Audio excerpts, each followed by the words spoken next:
On m'a demandé de me présenter. Donc, mon nom, c'est François. C'est tout ce que j'ai à dire. J'aimerais vous parler de quelqu'un d'autre qu'on appelle le Seigneur Jésus. Et on va prendre tout le temps pour le faire, s'il vous plaît. Les évangiles, on a eu reçu de Dieu 4. 4 évangiles. Et chacune a pris un angle différent pour nous parler de la même personne qui est de Jésus. Et des fois, on va trop vite pour les mélanger les 4.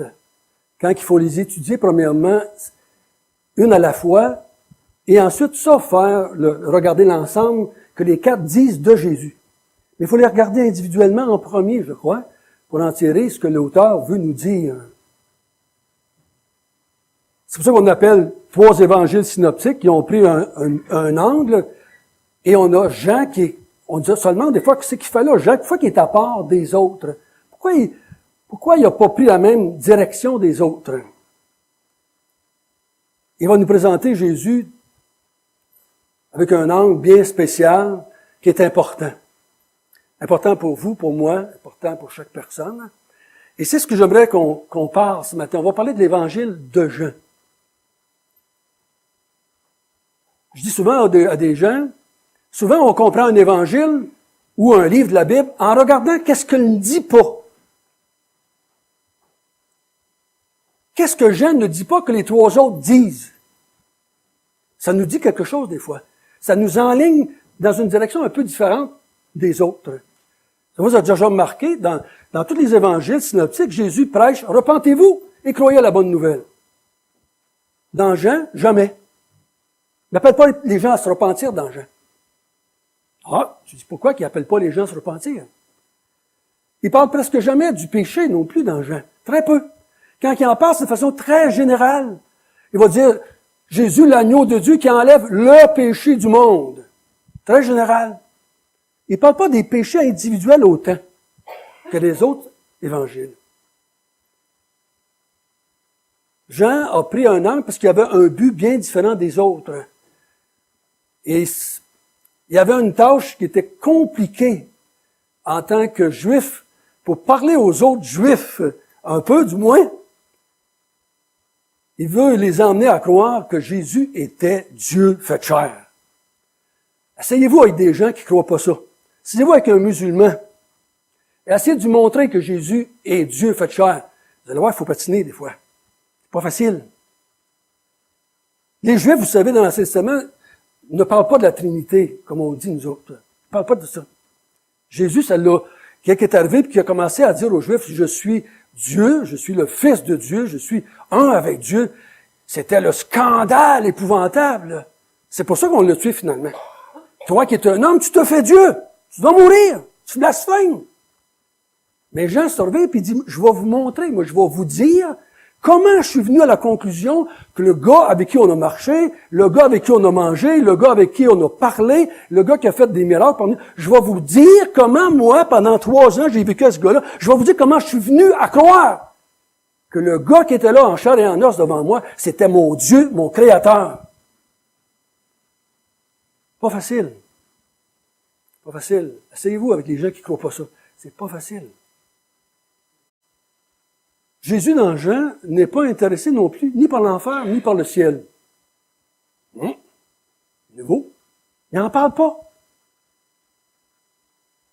Il ne parle pas non plus de son retour. Dans tous les évangiles, il parle du retour du Seigneur. Dans Jean, net, rien. Il n'en parle pas non plus. Pourquoi qu'il n'en parle pas? Que les autres, il prend des fois 1 chapitre, 2 chapitres pour en parler dans les autres évangiles, mais dans Jean, il n'est pas intéressé à en parler. C'est ça que Jean rapporte. On sait qu'il en a parlé. Mais Jean, lui, ça ne l'intéresse pas d'en parler, de dire que Jésus en a parlé. Il veut qu'on connaisse autre chose. Alors, vous avez remarqué que 5 chapitres dans Jean, 5 chapitres sur 21, c'est une nuit dans la vie de Jésus. Une nuit, 5 chapitres. Ça doit être important quelque part ce qu'il dit là. Chapitre 13 jusqu'au chapitre 17, c'est la dernière nuit de Jésus sur la terre. 5 chapitres sur une nuit. Ça doit être important, là. Jésus, dans Jean, est intéressé par une chose. Lui-même. Il y a juste une idée dans Jean. se présenter au monde. C'est pour ça qu'on retrouve les « je suis ». Dans les autres évangiles, il parle souvent de son Père. Dans l'évangile de Jean, il parle surtout de lui.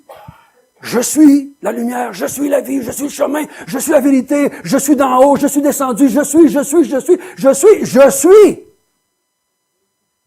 C'est ça qu'il veut qu'on sache dans Jean. Il n'est pas intéressé au ciel et l'enfer, il est intéressé au maintenant. Ce qu'il veut, c'est qu'on comprenne maintenant qu'est-ce qui se passe ici. Il ne veut pas savoir qu'est-ce qui va t'arriver quand tu vas mourir. Il ne veut pas savoir que tu vas aller au ciel ou en enfer quand tu vas mourir. C'est pas ça qui l'intéresse. Dans Jean, ce qui l'intéresse, c'est ta vie ici. Maintenant.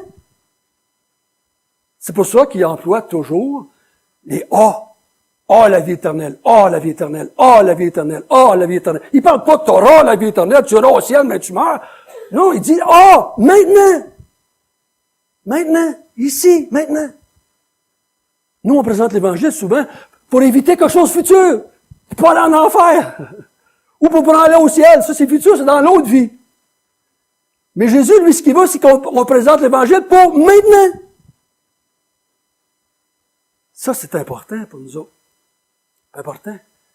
C'est pas mais qu'on meurt qui est important.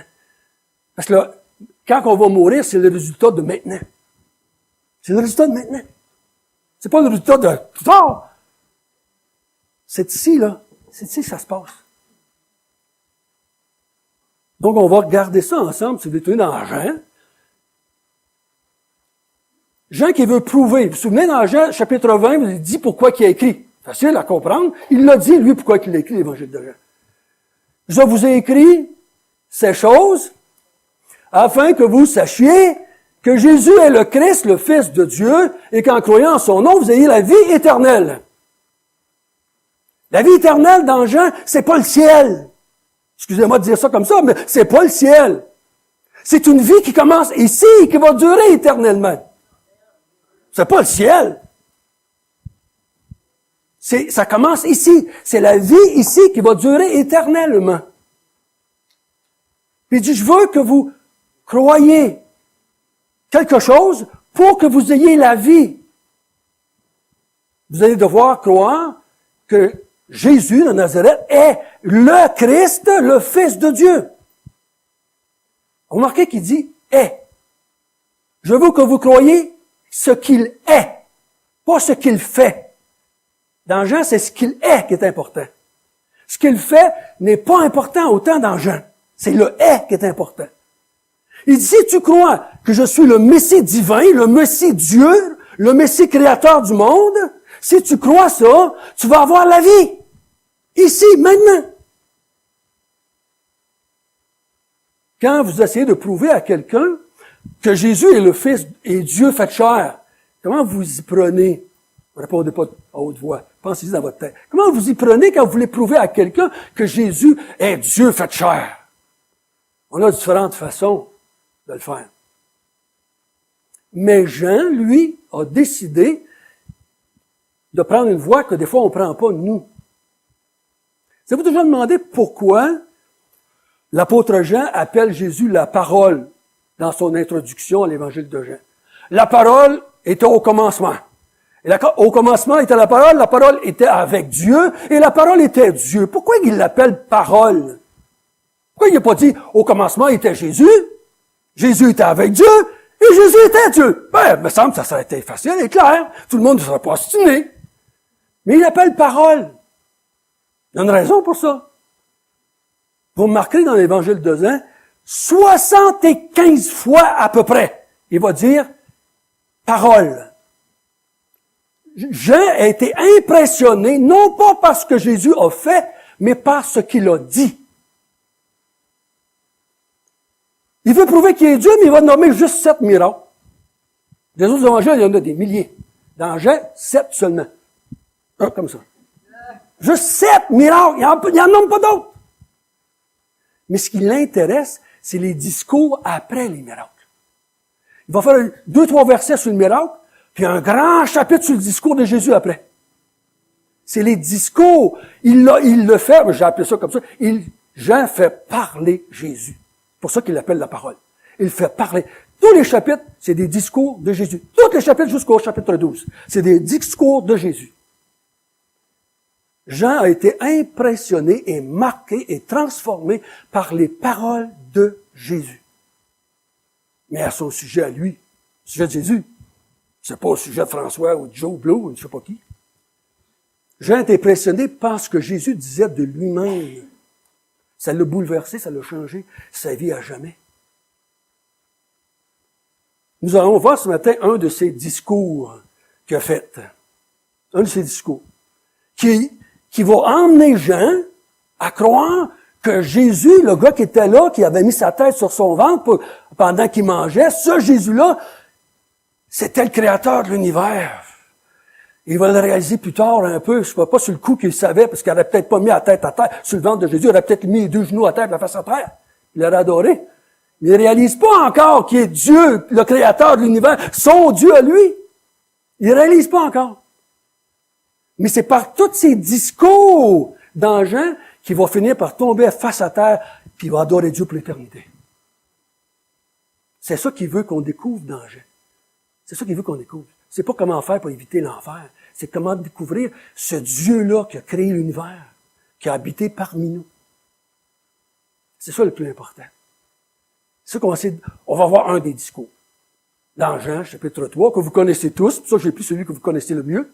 Jean 3, verset Jean 3, 16, que tout le monde connaît par cœur ou à peu près. On va regarder le chapitre 3 ensemble. Mais si vous êtes dans le chapitre 3, reculez dans le chapitre 2.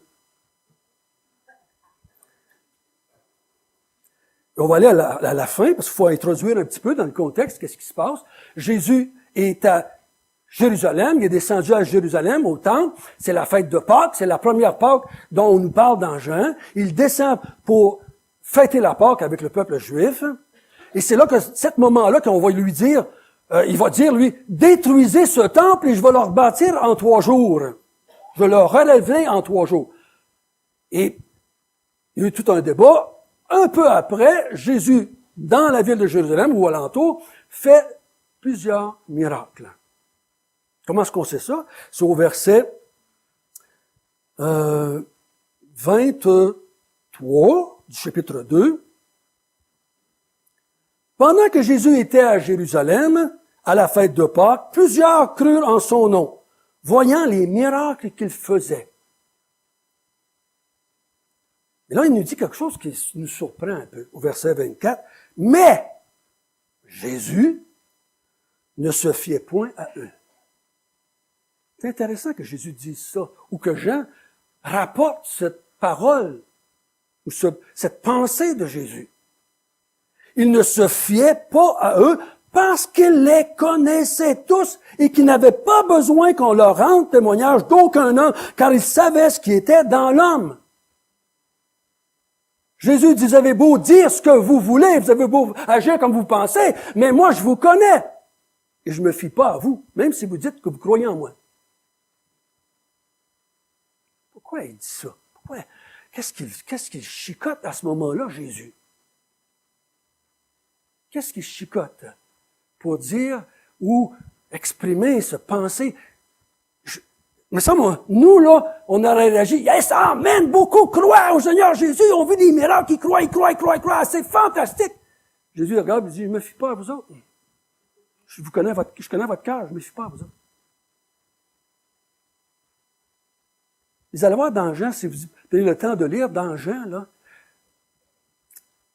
Jean est un peu, j'ai essayé de trouver un mot toute la semaine, je ne l'ai pas vraiment trouvé, ce que je voulais dire. Jean est un peu frustré de ceux qui suivent Jésus pour les miracles. Il veut que les gens suivent Jésus pour ce qu'il est. Voyez-vous la différence? Pour ce qu'il est. Et quand les gens ne croient pas ce qu'il est, Jésus dit, je me fie pas à vous autres. Je me fie pas à vous autres. Vous savez pas qui je suis. Vous me suivez, mais vous savez pas qui je suis. Et là, on tourne au chapitre 3. Et là, on a Nicodème. Faites attention. Je ne sais pas quelle Bible vous avez. Aujourd'hui, on a toutes sortes de Bibles. On commence par « mais il y a un homme. C'est comme si lui est à part des autres. Comme si lui ne serait pas comme les autres. Il y a des Bibles qui ne mettent pas le « mais ». D'autres Bibles qui vont dire « ah, en effet », dépendamment de la Bible que vous avez. Mais est-ce que Nicodème fait partie de ceux que Jésus ne se fie pas? Est-ce qu'il fait partie de la gang qui ont cru à Jésus à cause des miracles? On est obligé d'attacher ce passage de Jean 3 à la fin de Jean 2. Il n'y a pas de chapitre, là. Il n'y a pas de séparation. Ça suit, cette affaire-là. Il dit, il y eut un homme d'entre les pharisiens nommé Nicodème, un chef des Juifs. Donc, un pharisien, un chef, qui vint, lui, auprès de Jésus de nuit. Et il dit, de nuit. Don Carson est intéressant avec ce petit bout-là quand il parle de nuit. Il dit, Jean, t'as-tu intéressé à nous parler de l'heure? De l'heure que Nicodème est venu. C'était-tu important pour nous qu'ils viennent de nuit de savoir ça? Don Carson va dire, dans l'évangile de Jean, il y a une grande comparaison entre la lumière et les ténèbres. Ici est venu de nuit. Ça représente les ténèbres. Puis à la fin du chapitre, il va parler. Ceux qui veulent que leurs œuvres soient vues viennent de jour. Ceux qui veulent que leurs œuvres ne soient pas vues de Dieu, ben ils viennent de nuit. Pas pour rien que Nicodème est venu de nuit. C'est pas juste parce qu'il était bien occupé dans la journée. Ouais, on s'en doute un peu. Mais Carson, si vous pouvez l'écouter des fois, vous allez voir, il y a une belle théorie par rapport à ça, une belle annonce à faire avec ça. Il appelle qu'il était de nuit, il était des ténèbres. Et regardez ce qu'il dit au verset 2. Rabbi, nous savons que tu es un docteur venu de Dieu, car personne ne peut faire les miracles que tu fais si Dieu est avec lui. Il ramène la question des miracles. Il dit, il y en a qui ont cru à cause des miracles. Ils ont cru quoi? Ils ont cru que Jésus était, probablement, comme Nicodème, quelqu'un qui venait de Dieu, un docteur de Dieu, un prophète de Dieu. Ils ont cru ça. Il me semble que Nicodème fait un beau compliment à Jésus. Tu es un docteur venu de Dieu. Moi, si on me dit ça, je suis pas de 3 pieds de terre pendant toute la semaine. Jésus dit ça à Nicodème. Nicodème dit ça à Jésus, je veux dire. Et Jésus, c'est comme s'il l'avait pas entendu. Hein? Dans le texte, on a l'impression qu'il l'entend pas. Il change complètement de direction.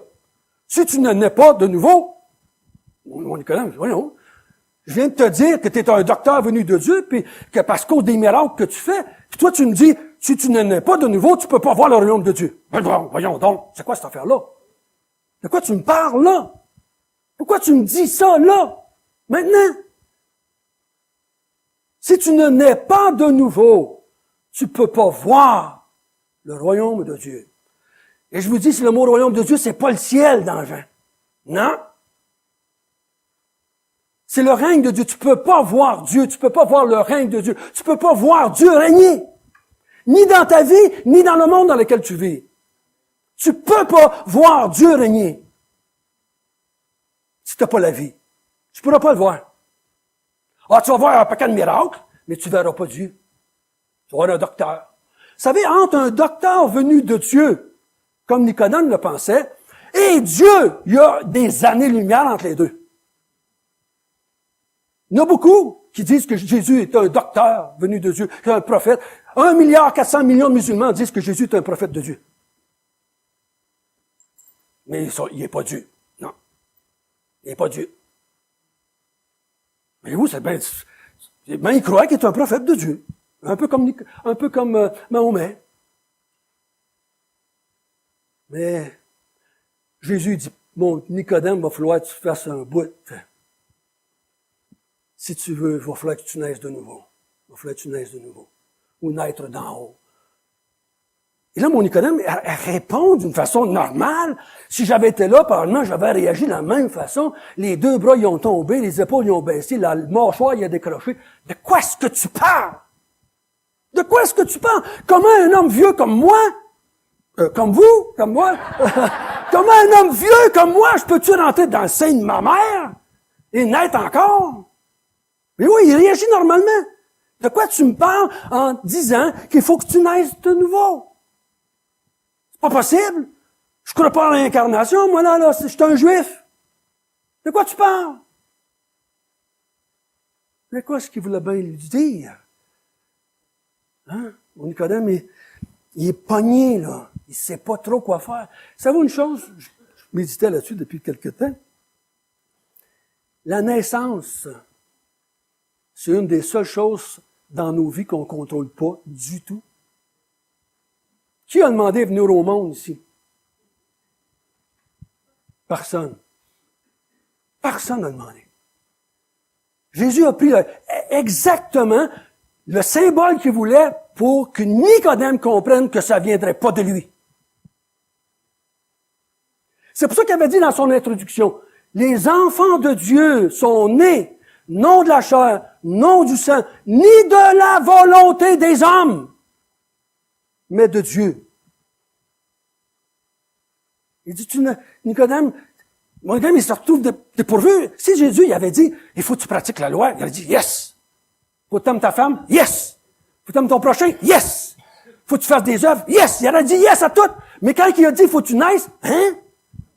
Tu veux que je fasse? Pas capable. Pas rien faire. Qu'est-ce que tu veux? Tu peux pas rien faire? Si tu peux comprendre ça, Nicodème, que tu peux pas rien faire. Si tu peux comprendre ça. Mais remarquez bien ce qu'il dit ici. C'est important qu'on le voit. La naissance d'en haut ou de nouveau précède voir le royaume. C'est pas le royaume, c'est pas le ciel, c'est là. Naître de nouveau, ça précède, ça me rend capable de voir le royaume de Dieu, cette naissance-là. C'est ce qu'il dit ici dans le texte.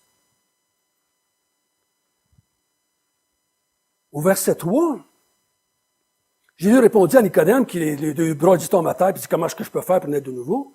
En vérité, je te le dis, si un homme ne naît de nouveau, il ne peut voir, ok, je suis plus loin, verset 5. Jésus répondit, en vérité, je te le dis, si un homme ne naît d'eau et d'esprit, il ne peut entrer dans le royaume de Dieu.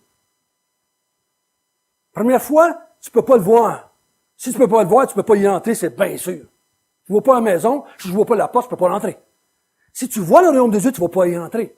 Là, il a changé un petit peu l'expression en disant, il faut que tu naisses d'eau et d'esprit. Au lieu de dire naître de nouveau. Là, il y a un débat dans l'histoire de l'Église, c'est quoi l'eau, c'est quoi l'esprit. Il y a différentes idées là-dessus. Il y en a qui disent l'eau, c'est le sein, c'est l'eau qui est dans le ventre de la maman.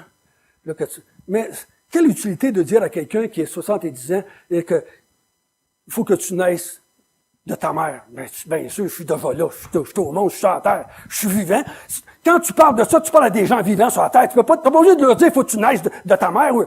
Ben, c'est évident, je suis né de ma mère. Je suis né de la chair, c'est vrai, tu me vois, là. Donc, pourquoi le répéter à Nicodème, il faut que tu naisses de ta mère et de l'esprit? Je pense pas que c'est ça qu'il est en train de dire. Je vous invite à faire la recherche pour vous, dans Jean, l'eau dans Jean. Dans Jean, l'eau, c'est Jésus. Il va dire à la femme samaritaine, au chapitre 4, « Si tu boirais de l'eau que je te donnerais, moi, si tu me boirais, moi, je vais arrêter de fesser sur moi parce que ça fait du bruit dans le micro. Si tu me boirais, moi, tu deviendrais vivante. Tu aurais de l'eau de vie, de l'eau qui mène à la vie. Si tu me boirais, moi. Parce que si je te donne de l'eau que moi j'ai, ça vient de moi, je te donne ça. Puis dans Jean 7, encore une fois, à la grande fête, Jésus va dire, « Quiconque d'entre vous a soif, qu'il vienne à moi et qu'il boive. » Qu'ils boivent. Je suis l'eau, moi. Je suis l'eau. Un eau qui donne la vie. Je suggère, vous pouvez le méditer, quand Jésus dit naître d'eau et d'esprit, il parle, permettez-moi l'expression, il parle des parents spirituels de tous les enfants de Dieu. Jésus et l'esprit vont être en fonction pour que tu naisses de nouveau. Jésus et l'esprit. Lui est la vie et l'esprit va te faire naître. C'est lui qui a la capacité de te faire naître. De nouveau. Mais c'est Jésus qui est la source de vie. C'est lui qui est la source de vie. Ça ne changera pas tout le contenu de notre texte si vous avez une idée différente par rapport à l'autre. Mais il dit, si tu n'es pas d'eau et d'esprit, tu ne pourras pas rentrer dans le royaume de Dieu. Vous, ça précède encore. Ça précède l'entrée dans le royaume de Dieu. On ne peut pas entrer dans la présence de Dieu. On ne peut pas entrer devant Dieu pour quelque raison que ce soit si on n'est pas né de nouveau ou si on n'est pas né d'eau et d'esprit. On ne peut pas. Tu ne peux pas entrer. Il faut que tu naisses de nouveau avant. Donc, ici, nous, on se plaît à dire qu'on est dans la présence de Dieu. On l'a chanté tout à l'heure. Ta présence. On dit qu'on est dans la présence de Dieu, qu'on a accès à Dieu, mais il faut qu'on naisse de nouveau avant d'avoir accès à Dieu. Il faut qu'on naisse de nouveau avant. Pour entrer dans sa présence et le voir. Parce que dans Jean, ce qui est important pour Jésus, vous regarderez à tout bout de champ, il le répète, c'est de voir Dieu.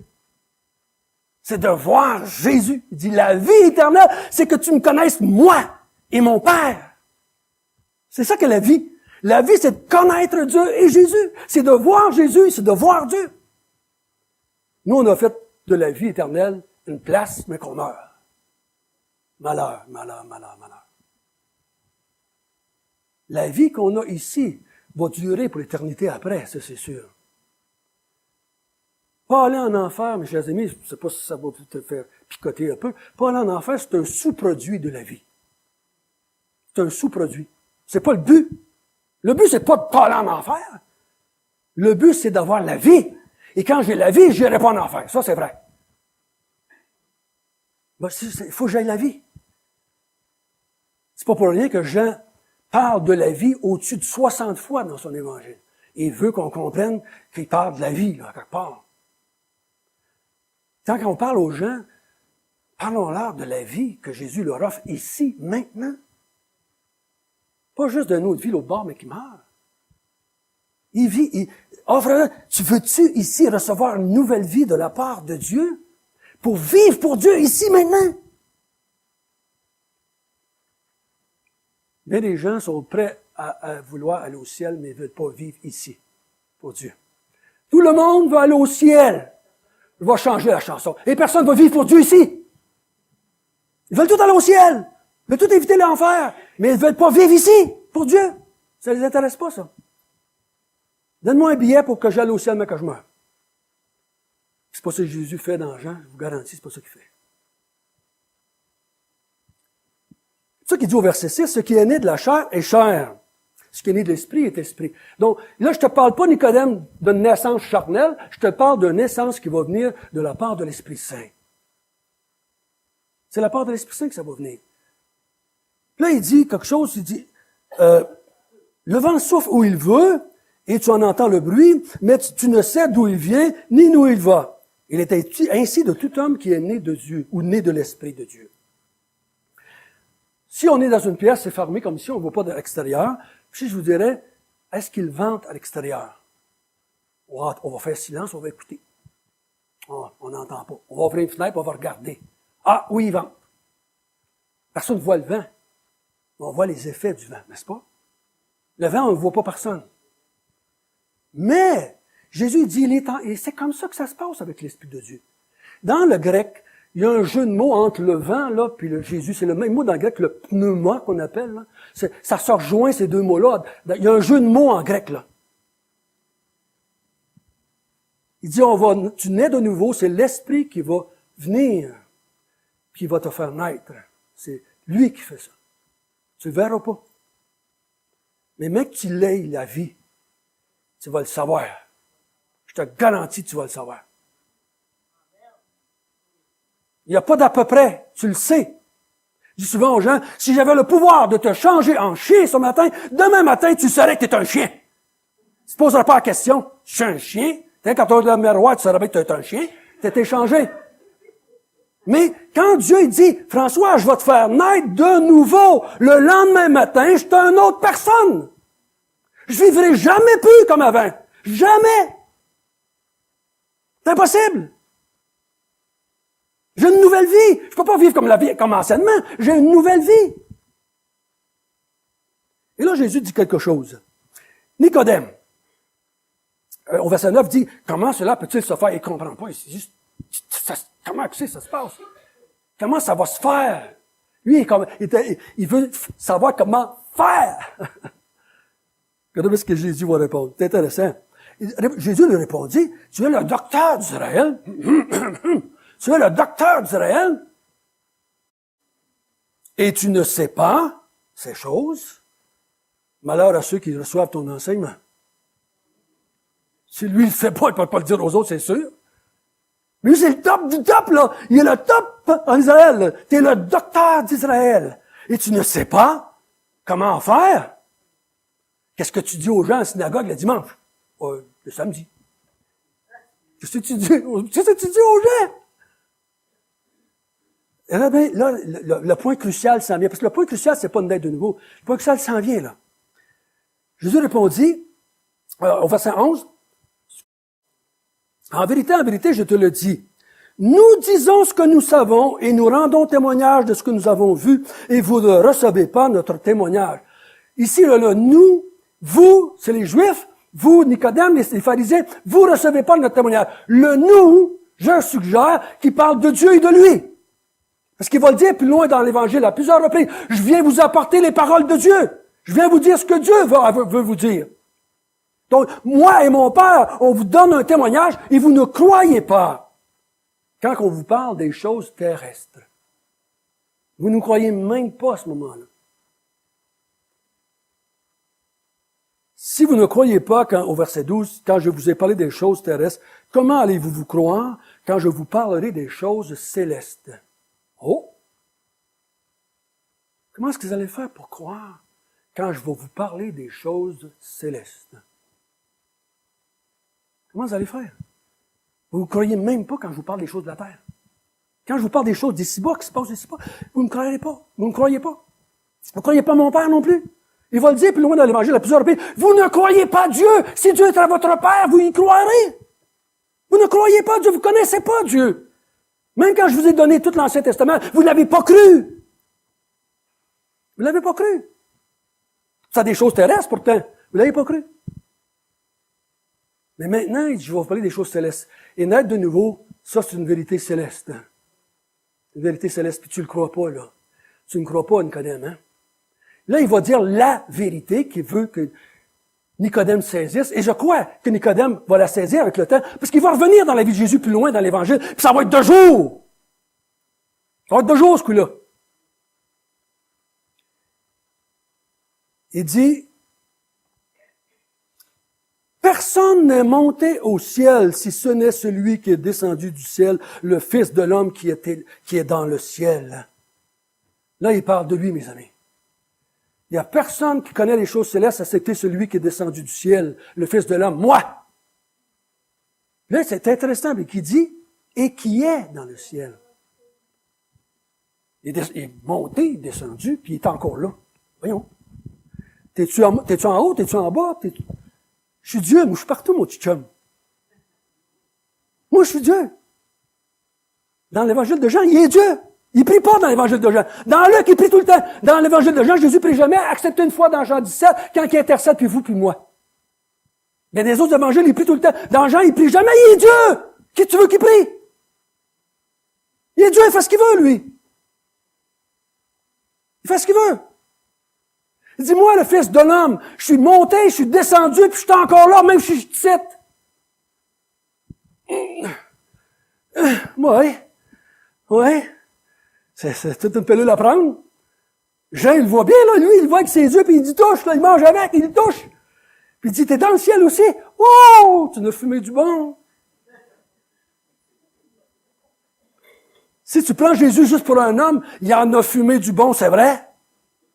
Mais s'il est Dieu, il n'y a rien d'étonnant qui dise ça. N'importe quel homme qui dit ça, on l'enferme. Mais lui, il le dit avec plein de simplicité, plein de vérité. Moi, le Fils de l'homme, je suis monté, je suis descendu, je suis encore là.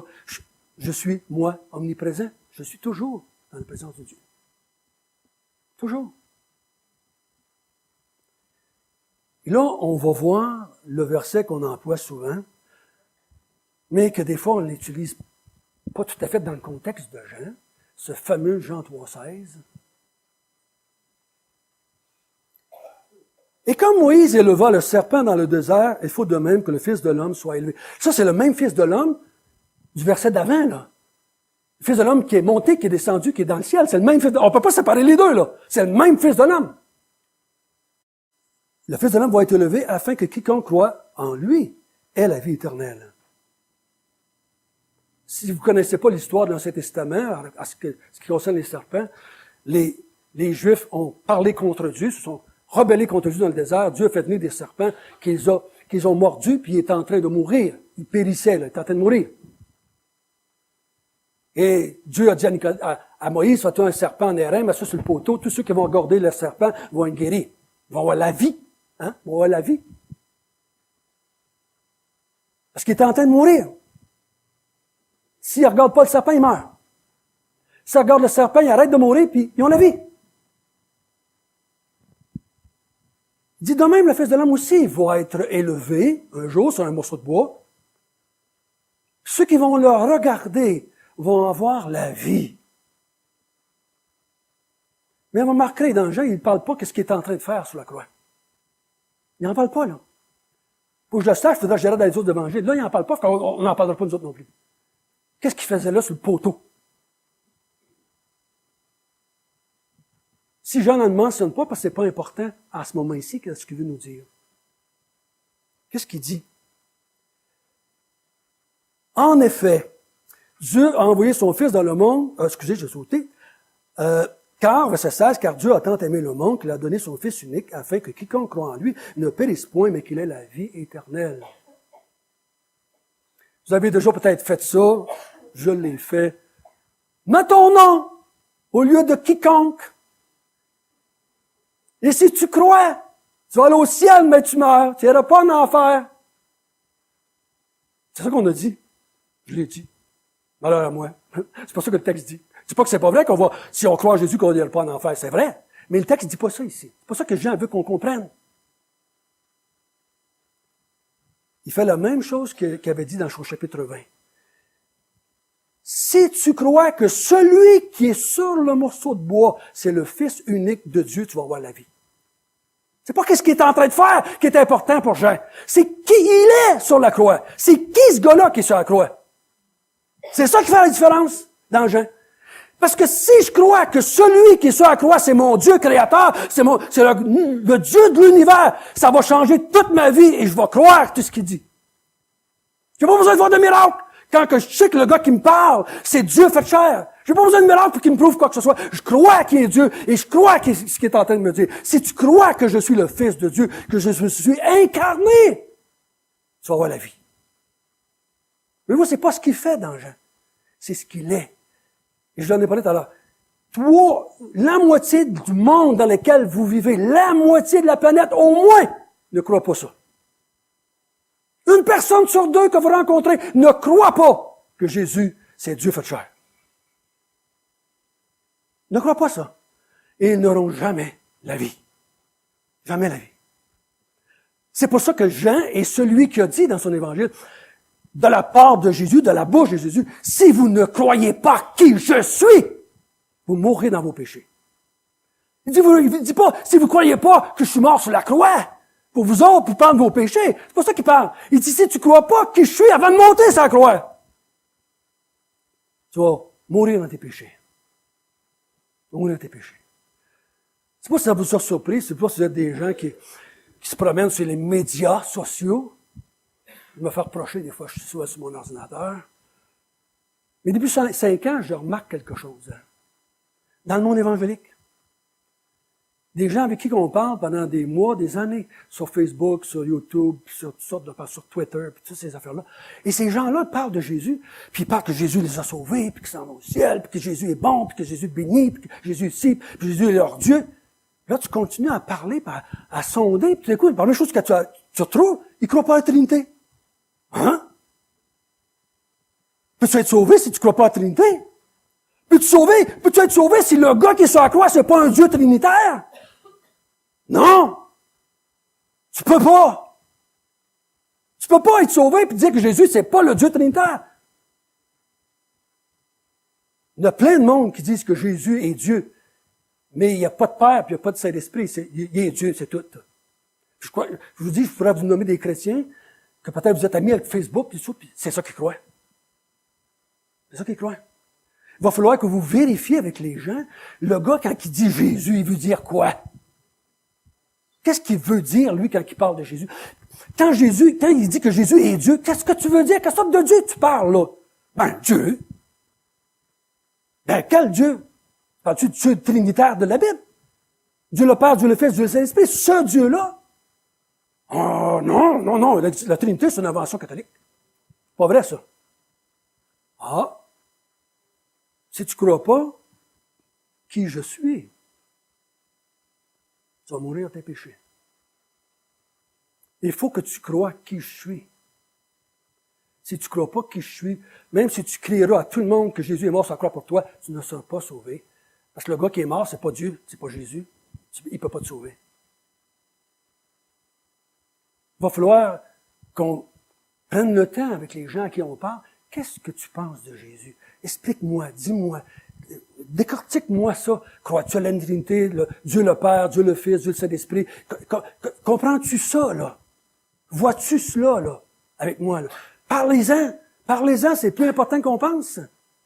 C'est important, Jean a écrit son évangile juste pour ça. Qu'on comprenne que qui Jésus est. Si je crois qui il est, je ne vais pas périr. C'est pas d'enfer qui parle. C'est périr comme les gars qui avaient été mordus par le serpent. Ils étaient en train de périr. C'est la même vérité qu'à la fin du chapitre 3, il va dire, ceux qui ne croient pas, la colère de Dieu demeure sur eux. Ils sont déjà sous la colère de Dieu. Ils sont déjà en train de périr. Mais ceux qui croient, qui l'ont reçu, ils reçoivent la vie. Ils périssent plus. Voyez-vous la différence? Nous, on a tout envoyé ça dans le futur quand c'est présent. C'est présent. Jésus, je l'ai dit au début de mon enseignement, Jésus était intéressé par le maintenant, ici sur la terre. Pas par l'autre bord. Parce que c'est ce qui se passe ici qui détermine l'autre bord. Moi, je connais plein de gens à travers les années qui ont fait profession de foi, de toutes sortes de façons. Ils ont tous décroché son parti, ils ont renié la foi. J'en connais plus en dehors de l'Église que dans l'Église maintenant. Qui ont parti pour toutes sortes de raisons. Toutes sortes de raisons. Il dit, si tu as la vie,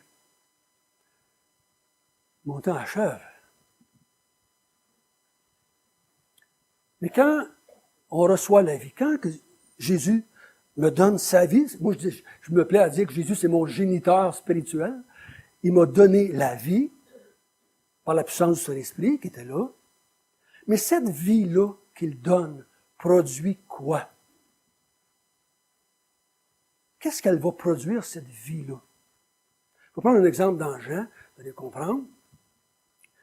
Le soir avant qu'il meure, Jésus est avec ses disciples, il s'en va sur le mont des Oliviers, il passe dans une vigne probablement, et il dit à ses disciples qui sont là, « Mon Père, c'est le vigneron.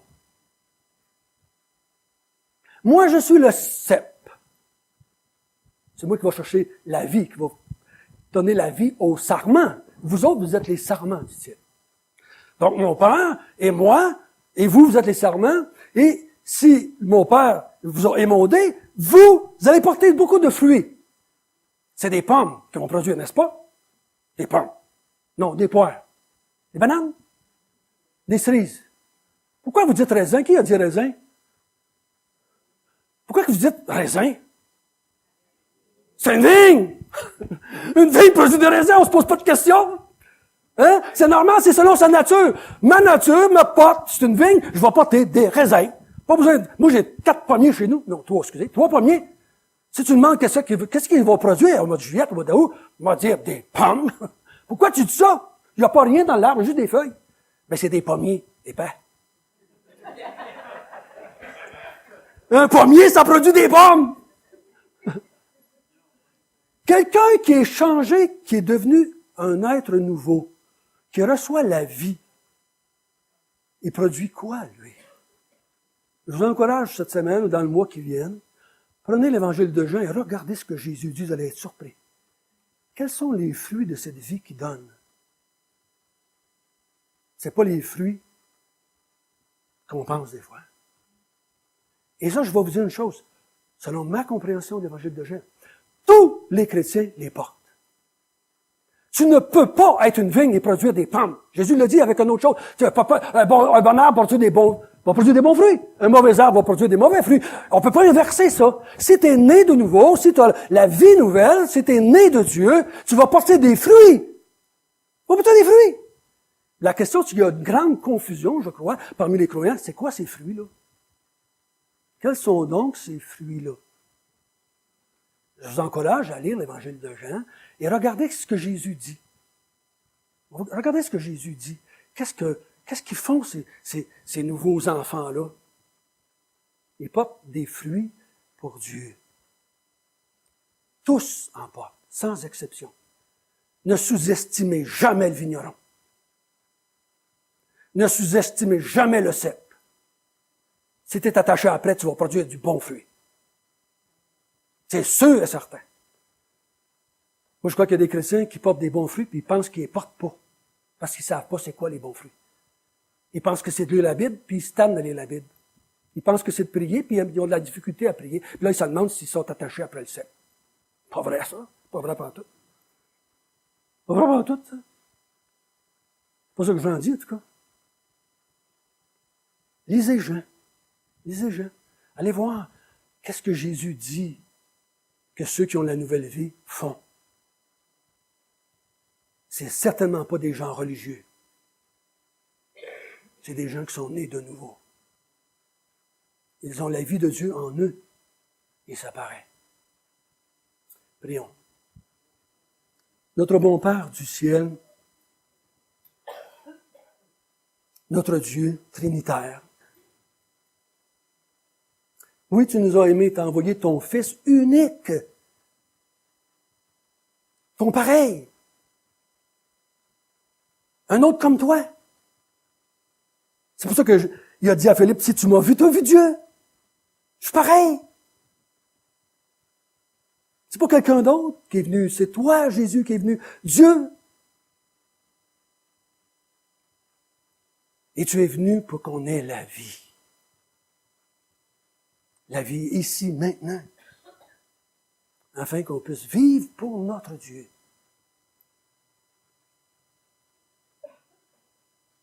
La gloire te revient en toutes choses, au nom de Jésus. Amen.